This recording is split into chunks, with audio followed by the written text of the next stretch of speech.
নীলকণ্ঠ বাবা যাও বল বম নীলকণ্ঠ বাবা যাও বল বম হরে বম। আজি ହେଉଛି ଶ୍ରାବଣ ମାସର ପ୍ରଥମ ସୋମବାର, ସେଥିଲାଗି କାଉଡ଼ିଆଙ୍କ ମୋହନା ନୀଳକଣ୍ଠେଶ୍ୱର ମନ୍ଦିରରେ ପ୍ରବଳ ଭିଡ଼ ଦେଖିବାକୁ ମିଳୁଛି।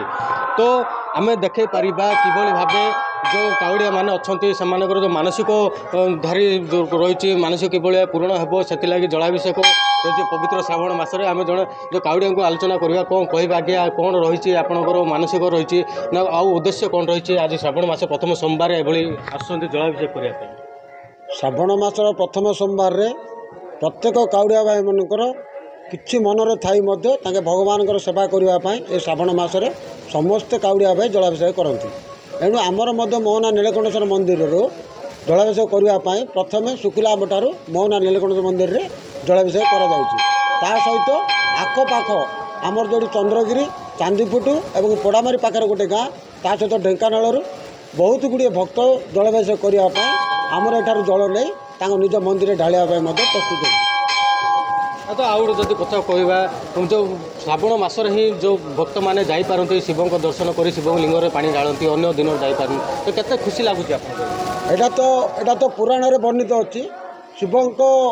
ଶିବଙ୍କ ଧ୍ୟାନ ଭଗ୍ନ କରିବା ପାଇଁ ଜଳାଭିଷେକ କରାଯାଇଥିଲା। ଏଣୁ ତାକୁ ମାନିବା ପାଇଁ ଆମେ ଜଳାଭିଷେକ କରୁଛୁ, ଆମର କିଛି ମାନସିକ ପୂରଣ ନାହିଁ।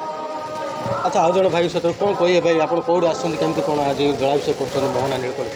ଦେଖନ୍ତୁ, ମୋ ଘର ତ ହେଉଛି ଅଡ଼ବା, ଯେହେତୁ ମୁଁ ନୀଳକଣ୍ଠେଶ୍ୱର ମନ୍ଦିରରେ ଆସିକି ଜଳାଭିଷେକ କରୁଛି। ଯେହେତୁ ଶ୍ରାବଣ ମାସର ପ୍ରଥମ ସୋମବାର ଥିଲା, ଯେହେତୁ ଆମେ ଯାଇଥିଲୁ ଶୁଖିଲା ଆମ୍ବରୁ ନୀଳକଣ୍ଠେଶ୍ୱର ମନ୍ଦିରରେ ହିଁ ଆମେ ଢାଳିଲୁ, ତ ବହୁତ ହି ଖୁସି ଲାଗୁଛି, ଶାନ୍ତି ଶୃଙ୍ଖଳିତ ରହୁଛି।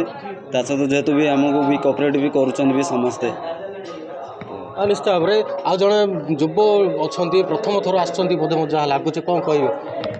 ମୁଁ ଆସିକି ନିଗତ 4 ବର୍ଷ ହେଇଗଲା ଆଜି ପର୍ଯ୍ୟନ୍ତ। ମୁଁ କିନ୍ତୁ ଶୁକ୍ଲାମ୍ବ ଠାରୁ ମୋହନାରେ ଜଳାଭିଷେକ କରି ମୋତେ ବହୁତ ଖୁସି ଅନୁଭବ ଲାଗୁଛି। କିନ୍ତୁ ଏଠାରେ ବହୁତ ସାଙ୍ଗସାଥି ଭାଇ ବନ୍ଧୁ ସମସ୍ତେ ଏକା ଜାଗାରେ ମିଳନ ହୋଇକି ବହୁତ ଖୁସି ଅନୁଭବ କରୁଛୁ। କ'ଣ ଆପଣ ମାନସିକ କଲେ ପୂରଣ ହୁଏ ବୋଲି ଭାବୁଛନ୍ତି? ହଁ, ଏଠାରେ ଭଗବାନଙ୍କୁ ନିଶ୍ଚିତ ଭାବେ ଆମେ ବର୍ଷକୁ ଥରେ ଶ୍ରାବଣ ମାସ ଯେଉଁ ଆସିଥାଏ, ସେଠାକୁ ଆମେ ଭଗବାନଙ୍କୁ ଦର୍ଶନ କରିବା ଦ୍ୱାରା କିଛିଟା ମନସ୍କାମନା ବି ପୂରଣ ହୋଇଥାଏ। ନିଶ୍ଚିତ ଭାବେ ଯେଉଁ ଆମେ ପ୍ରତିକ୍ରିୟା ଶୁଣୁଥିଲେ, ମନସ୍କାମନା ପୂରଣ ହେଉଥାଏ, ଯାହାଫଳରେ ସେମାନେ ବର୍ଷକୁ ଥରେ ଆସନ୍ତି ଶ୍ରାବଣ ମାସରେ ଯେଉଁ ଜଳାଭିଷେକ କରନ୍ତି। ଗଜପତି ଜିଲ୍ଲା ମୋହନାରୁ ପିଣ୍ଟୁ ପ୍ରଧାନ।